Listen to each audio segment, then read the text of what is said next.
मतलब इसको साधारण मत समझना कि आप ऐसे मौज मस्त, नहीं, खूब भजन करो। ब्रह्मचर्य बहुत जोर का ये यम है।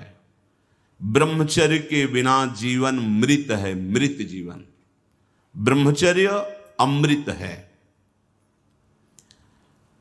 मन, वाणी, शरीर बड़ा भारी इनका साधना में योग है। अष्ट प्रकार के मैथुनों का सर्वथा त्यागी ही ब्रह्मचारी कहा जाता है। पूज्यपाद श्री उड़िया बाबा जी महाराज, मूर्तिमान ब्रह्म, ब्रह्मचर्य ही महान सामर्थ्य, परम पुरुषार्थ, भगवत प्राप्ति का प्रबल साधन है। परम सुख का, परम शांति का, परम स्मृति का, महान धृति का ये प्रधान साधन ब्रह्मचर्य है। जो इस साधन से हीन है वो मृत हैं, खुद देख ले। स्मृति काम नहीं, शरीर में विशेष रजोगुण का प्रभाव, भोग वासना से जलता हुआ हृदय, छल कपट, आगे चलकर शरीर पीड़ा से युक्त हो जाना, बुझा बुझा स्वभाव रहना, हृदय में एक विशेष चिंता, कल्पनात्मक भय, विषाद और पशुवत आचरण, ब्रह्मचर्यहीन जीवन। जो ब्रह्मचर्य धारण करना चाहे, भगवत मार्ग में जो चलते हैं उनके लिए तो है ही, पर जो भी परम सुख, परम आनंद और लोक में उन्नति, परलोक में परम पद, उसे ब्रह्मचर्य अवश्य धारण करना चाहिए। वैरागी के लिए नैष्ठिक ब्रह्मचर्य, आजीवन ब्रह्मचर्य। प्रवृत्ति गृहस्थ मार्ग के लिए संयम पूर्वक ब्रह्मचर्य का बर्ताव करना। जब तक पाणी ग्रहण संस्कार ना हो तब तक ब्रह्मचर्य अवश्य रहो। यदि उस समय तक ब्रह्मचर्य नहीं रहते तो तुम गृहस्थी को ठीक से नहीं चला पाओगे, वास्तविक अच्छे गृहस्थ नहीं बन सकते हो। जो तुम्हारी गृहस्थ की वृत्तियां हैं उनमें तुम सफल नहीं हो पाओगे। व्यभिचार व्यक्ति का सर्वनाश कर देता है।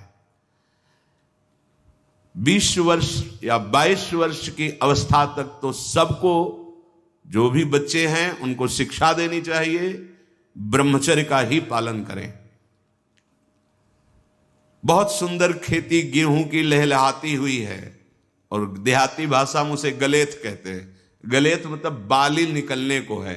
अब काट लो आप, एक दाना नहीं मिलेगा, और थोड़ा रुक जाओ धैर्य पूर्वक, बाली आ जाने दो, उसमें दाना पड़ने दो और दाना पक जाने दो, तो 1 बीघा खेत में 40 मन गेहूं होगा। ऐसे ही जो आप 13-14 वर्ष की अवस्था से आपके अंदर परिवर्तन होता है, एक भोगाकर्षण होता है सबके अंदर, सबके अंदर। जो इस भूमि में जन्मा है, या भगवान या भगवत प्राप्त महापुरुष कारक पुरुष, उसकी बात तो अलग है। अन्यथा जो भी जन्मा है, जहां 12, 13, 14 वर्ष की अवस्था होती है तो काम वेदना जागृत होने लगती है। मन एक अलौकिक आकर्षण, भोगाकर्षण की तरफ भागने लगता है। एक चाह होती, कोई हमारा ऐसा दोस्त हो, कोई हमारा ऐसा प्यारा हो जिसको हम अपना जीवन समर्पित करें। ऐसा होता है, एक वो माया का ऐसा आकर्षण होता है। इसीलिए पूर्व में गुरुकुल भेजा जाता था, बिल्कुल भोग विलासता से दूर, एकांत में महान ब्रह्म ऋषियों के शासन में, चाहे वो राजकुमार हो चाहे वो गृहस्थ बालक हो, एक ही संगत में बैठाल कर अध्यात्म विद्या के द्वारा, नियम संयम यम के द्वारा उन्हें पूर्ण किया जाता था। उनका ज्ञान पूर्ण, उनका संयम पूर्ण, विचार उनका सत्य, फिर वहां निर्णय लिया जाता था। अब मैं आजीवन नैष्ठिक ब्रह्मचारी रहकर संन्यास लूंगा, अब मैं गृहस्थ में जाऊंगा। दोनों की पद्धतियां थी। गुरुजनों को संतुष्ट करके एक विरक्त मार्ग में चले जाते, गृहस्थ मार्ग में। जो गृहस्थ मार्ग में जाते, पाणी ग्रहण हुआ, उसमें भी गुरुकुल में रहकर शिक्षा मिली है। कब, कैसे, किस विधान से हमें ब्रह्मचर्य का गृहस्थ में प्रयोग करना है। ऐसा नहीं कि मनमानी व्यभिचार प्रवृत्ति। यहां तो अब ऐसे आचरणों की बढ़ोतरी हो रही जहां शास्त्र, संयम, गुरुजनों की आज्ञा, इनका तो कोई महत्व ही नहीं रह गया है। कैसी कलयुग की विचित्र मलिन चाल। जिस अवस्था में असंग रहकर विद्या का अध्ययन करना, स्वास्थ्यवर्धक चेष्टाएं करके स्वस्थ होना, समाज सेवक, देश सेवक, परिवार को सुख पहुंचाने वाला आचरण, अध्यात्म विद्या का ज्ञान, वहां छोटे से ही भोग वासना प्रवृत्ति की बढ़ोतरी, वो दोस्ती, विपरीत भावनाएं, व्यसन।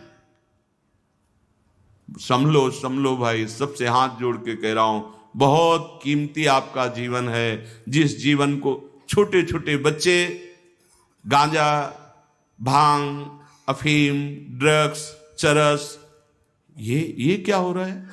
अभी आपकी 20-22 वर्ष की अवस्था है, आप व्यसन में आसक्त हो गए, आप व्यभिचार में आसक्त हो गए, तो किस बुद्धि से आप देश सेवा करेंगे? किस बुद्धि से आप अपना उद्धार या अपने परिवार को सुख पहुंचाएंगे? ब्रह्मचर्य जीवन है, ब्रह्मचर्य जीवन है। ब्रह्मचर्यहीन जीवन मृत्यु है। पूज्यपाद सिउड़िया बाबा जी महाराज, साक्षात ब्रह्म।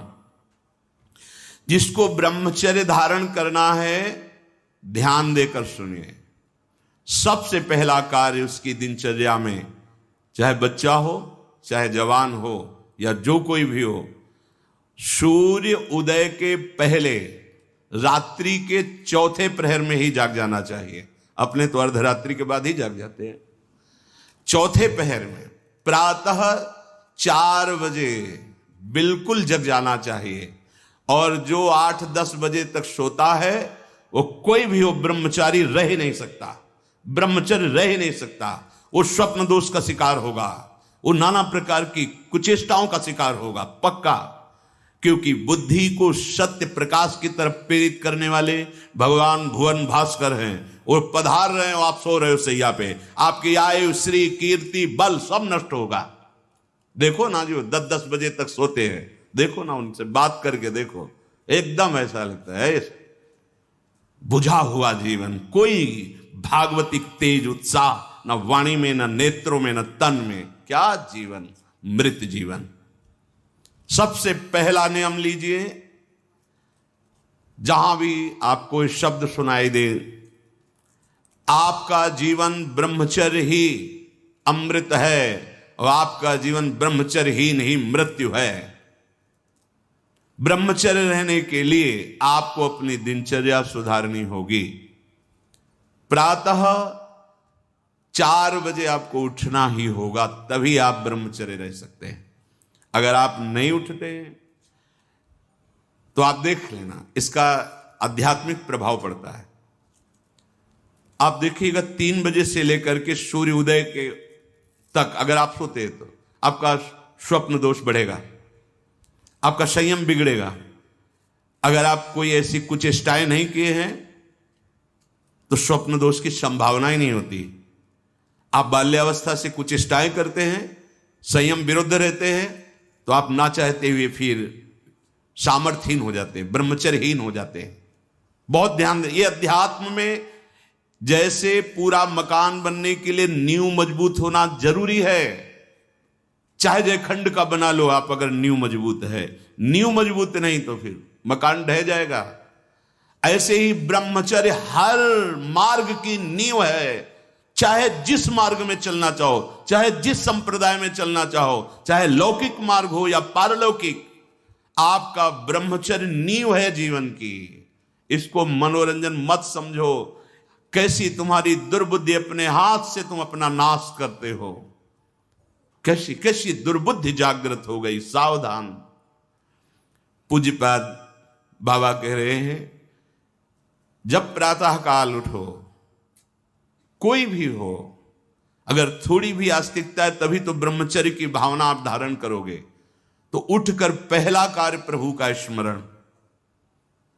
अपने तो प्रभु के स्मरण की सरसता प्राप्त करने के लिए पहले तो गुरुदेव और भक्तों का स्मरण, फिर प्रभु को। मोरे मन प्रभु अस विश्वासा, राम ते अधिक राम कर दासा। भक्त सुमिरन से भगवान बहुत जल्दी प्रसन्न हो जाते हैं। हरि को निज यस्ते अधिक भक्तन यस पर प्यार।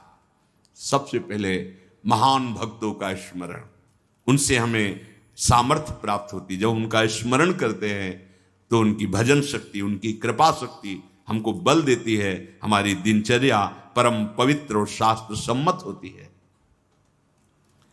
फिर बिना, जैसे आजकल वो चल पड़ा है चाय काफी, बाबा मना करते हैं। ये दिनचर्या ब्रह्मचारी की नहीं होती कि आप सुबह उठे चाय पिए फिर सो, नहीं। हाँ, जल के लिए आयुर्वेद में सिद्धांत है, बिना कुल्ला व मंजन किए आप जल पिए तो जो मुख में, वो आपके उदर को साफ करेगा जाके, आपके उदर को रोग रहित करेगा जाके। अधिक से अधिक पानी, अधिक से अधिक। अगर उल्टी हो जाती तो और अच्छा होता है। जैसे आप पिए 2-4-10 कदम टहले, आपको उल्टी लगे, अगर उल्टी कर दिया तो बहुत अच्छा होगा, क्योंकि पित्त और सब गर्मी निकल गई, नहीं हो रही, पच गया है। फिर इसके बाद आप शौच स्नान आदि क्रिया कीजिए। फिर पवित्र जब शरीर हुआ तो जैसे भजन आवश्यक है वैसे व्यायाम आवश्यक है, वैसे प्राणायाम आवश्यक है, वैसे आपको 2 किलोमीटर दौड़िए। कुछ शारीरिक ऐसा व्यायाम, कुछ ऐसे भी व्यायाम करते हैं। ये कोई व्यायाम पैरे से करना, बहुत से, ये कोई व्यायाम का मतलब पसीना निकले शरीर से, आपके शरीर को 1-2 किलोमीटर दौड़िए। अच्छा, बाहर दौड़ने का नहीं तो जगह जगह से सुविधाएं आजकल हो गई हो, ट्रेडमिल, हाँ उसमें, और ऐसे कुछ साधन है जिनसे करिए। ये भजन है। अगर शरीर स्वस्थ है, पुष्ट है, तो आप भगवत सेवा, देश सेवा सब कर सकते हैं। व्यायाम और जैसे भजन आवश्यक। अगर तुम्हें व्यायाम ही करना है, तुम जवान हो और 3-4 खंड की सीढ़ी, तो नीचे आओ, नीचे से ऊपर 11 बार उतरो, दौड़ो, अभी व्यायाम हो जाएगा। नीचे सीढ़ी से शुरू करो और ऊपर तक जाओ, फिर नीचे आओ, फिर ऊपर 11 बार कर लो, देखो पसीना आ जाएगा, दौड़ो। ब्रह्मचारी बनना है तो ब्रह्मचर्य पचाने के लिए भी तो चाहिए ना।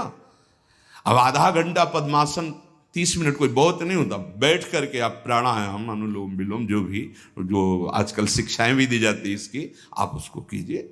आसन पे बैठिए, आपका शरीर स्वस्थ रहेगा।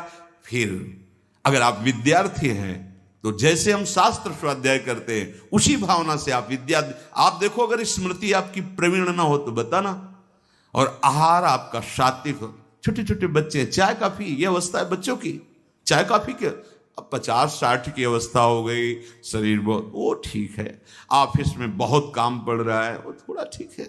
अब नए नए बच्चे हैं और चाय काफी और ये व्यसन, भला ब्रह्मचर्य रह पाओगे? वैसे रह जाता है। परम पवित्र विचार वाला, परम पवित्र आहार वाला, परम पवित्र जब आपकी चेष्टाएं, तब इस महान शक्ति को धारण किया जाता है। ऐसे थोड़ी होता है। बड़े बड़े महापुरुषों से मिल मिलकर, रो रो कर प्रार्थना करके आप बताइए, उपाय बताइए जिससे हम अपने साधन संयम को नियमित संयम में रख सके, ऐसे भाव से चल सके। आपको तो बिना किसी प्रयास के सुनने को मिल रहा है महापुरुषों की बातें। बिल्कुल समझ, आप रह के देखिएगा, एक नवीन उत्साह। और हारिएगा नहीं। आपने यदि गलत संस्कार बना लिए तो हारिए मत। कुछ समय तक बिना चाहे वो अभ्यास आपको गिराएगा, लेकिन आप बिल्कुल नियम संयम में दृढ़ रहिए, धीरे धीरे शांत हो जाएगा। ये आप धीरे धीरे शांत हो जाएगा। अब आपकी दिनचर्या में 2 प्रकार के ब्रह्मचर्य, एक आजीवन ब्रह्मचर्य, तो वैरागी का तो आजीवन ब्रह्मचर्य होता है। जो प्रवृत्ति गृहस्थ मार्ग में, उनका संयम का होता है। शास्त्र संयम के अनुसार बर्ताव करे तो उसका जीवन बड़ा सुखमय जाएगा। केवल मन के अनुसार चलने पर कि आप गृहस्थ हैं तो आपके लिए छूट नहीं। देखो, परम ब्रह्मचारी भीष्म जी अपहरण करके स्वयंवर में जीत कर जबरदस्ती राजकुमारी, वो एक राजधर्म है, मैं ले जा रहा हूं राजकुमारियों को महाराज विचित्रवीर के लिए हस्तिनापुर के सिंहासन पर आरूढ़ है, जिसकी ताकत हो छोड़ा, वो राजाओं का है। अंबा ने तो अस्वीकार कर दिया कि या तो आपने अपहरण किया, आप स्वीकार कीजिए, नहीं तो मैं उनको दो जो। अब वो संयम को भूल गए, महाभारत प्रसंग में है, राजा क्षमा रोग हो गया और मृत्यु को प्राप्त हो गए। बहुत सावधानी, ऐसा नहीं कि आप गृहस्थ में हो तो आप, ये कोई आपके लिए धर्म नहीं है।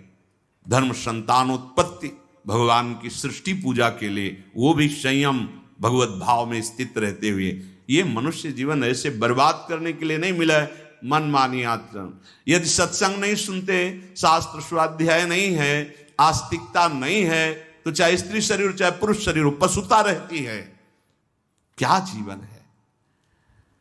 आजीवन ब्रह्मचर्य पालन करने की जिसकी इच्छा है, नैष्ठिक ब्रह्मचर्य, उसको किसी भी प्रकार से इन अष्ट मैथुनों का स्पर्श नहीं करना चाहिए, संयोग नहीं होने देना चाहिए। और जो गृहस्थ में भी, तो वो भी सावधान, पानी ग्रहण जिससे किया है वो भी समय मर्यादा के अनुसार। अष्ट प्रकार के ये मैथुन है। पहला,